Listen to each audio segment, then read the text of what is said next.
Hello everyone, আমার নাম ইমরুল কায়েস আর তোমরা দেখছো লেটস ইমপ্রুভ ইউটিউব চ্যানেল। যে সমস্ত স্টুডেন্টরা ক্লাস 12 এর থার্ড সেমিস্টারের পরীক্ষা দেবে এবার, তাদের জন্য এইটা গেম চেঞ্জিং ভিডিও হতে চলেছে। ম্যাথমেটিক্সে ভালো রেজাল্ট করতে চাও, সেমিস্টার 3 জন্য 40 মার্ক আছে, সেটাতে সেপ্টেম্বরের সেকেন্ড উইকে পরীক্ষা আমরা জানি, এবং তার পাশাপাশি 19 তারিখে আমাদের ম্যাথস পরীক্ষা, সেটা হয়তো আমরা অলরেডি জেনে গেছি। ঠিক আছে, এমনি 8 তারিখ থেকে শুরু হচ্ছে, 19 তারিখে সেপ্টেম্বর মাসে তোমাদের ম্যাথস পরীক্ষা শুরু হচ্ছে।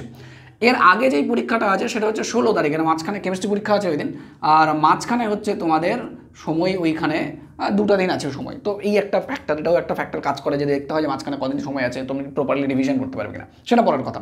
মেন ব্যাপার হচ্ছে আমাদের হাতে আছে মাত্র 2 মাসের মতো সময়, আর এই 2 মাস সময়ের মধ্যে কিভাবে পড়াশোনাটা করব, 2 মাস সময়ে যে ম্যাথসে 40তে 40 যেন পাওয়া যায়। অনেক স্টুডেন্ট আছে, বিভিন্ন রকমের এখানে স্টুডেন্ট থাকবে। কিছু স্টুডেন্ট থাকবে, স্যার আমার তো দুর্দান্ত চলছে, আমার তো খুবই ভালো চলছে, আমার আর কিছু লাগবে না। তাদের জন্য আমি বলছি না, ঠিক আছে? যাদের খুব ভালো চলছে তাদেরও দরকার, বাট হ্যাঁ, তাদের একটু কম দরকার। কিছু স্টুডেন্ট থাকে, স্যার ঠিক আছে আমার হয়েছে, বাট কনফিডেন্স পাচ্ছি না ম্যাথসে।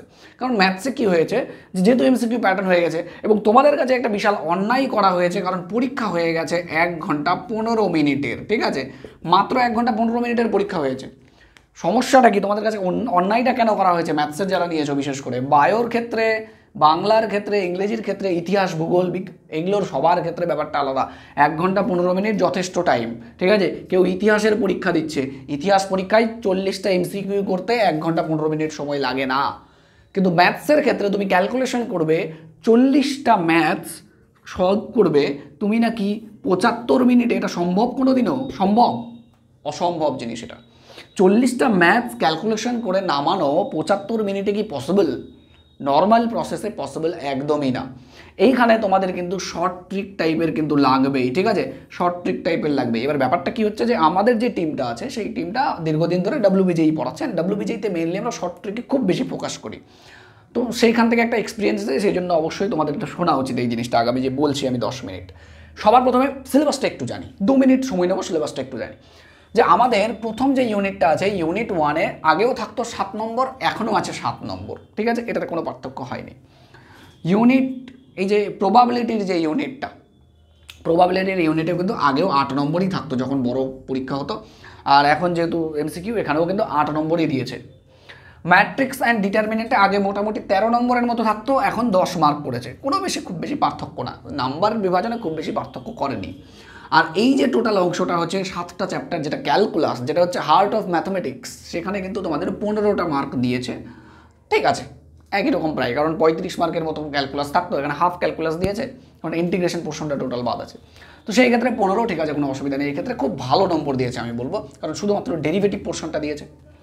এবার টোটাল তুমি যদি দেখো, এখানে 3 3 6, 6 3 9, আর 9 থেকে এখানে 16টা চ্যাপ্টার টোটাল।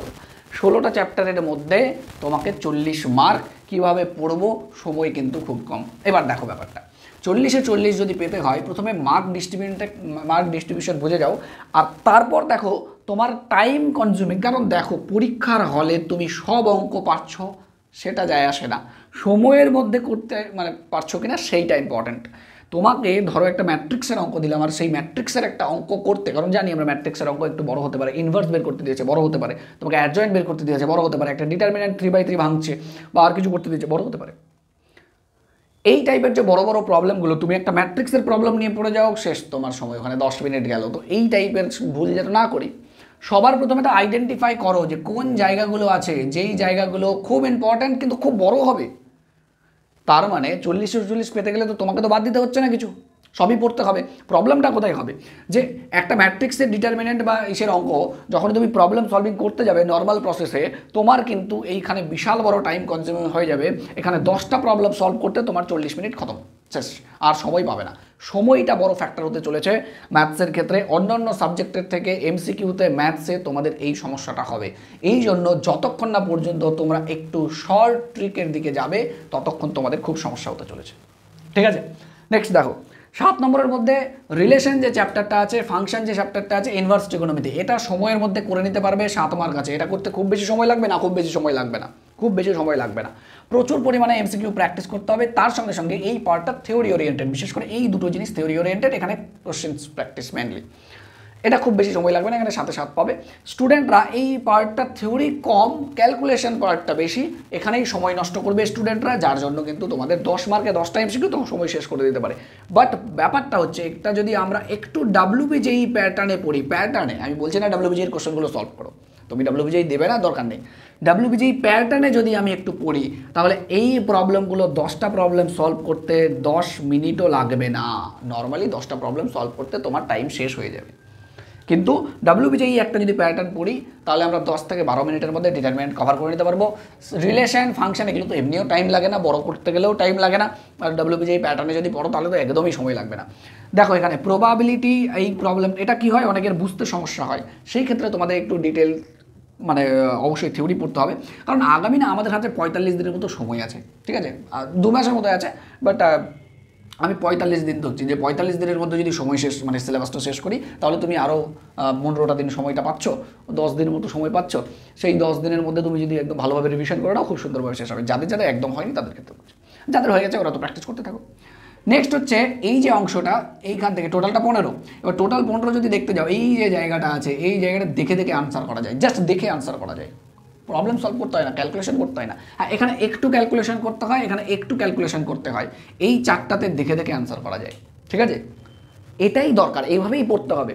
এবার ব্যাপারটা হচ্ছে যদি শর্ট ট্রিক পড়তে যাই তাহলে আমাদের কিন্তু সেইভাবে এক্সপার্ট টিচার লাগবে, সেইভাবে হবে না, যেই জন্যই কিন্তু আমরা একটা ব্যাচ লঞ্চ করেছি তোমাদের, ঠিক আছে। ব্যাচটার নাম কি দিয়েছি আমরা, রিস্টার্ট, ভুলে গেল, ঠিক আছে, রিস্টার্ট ব্যাচ।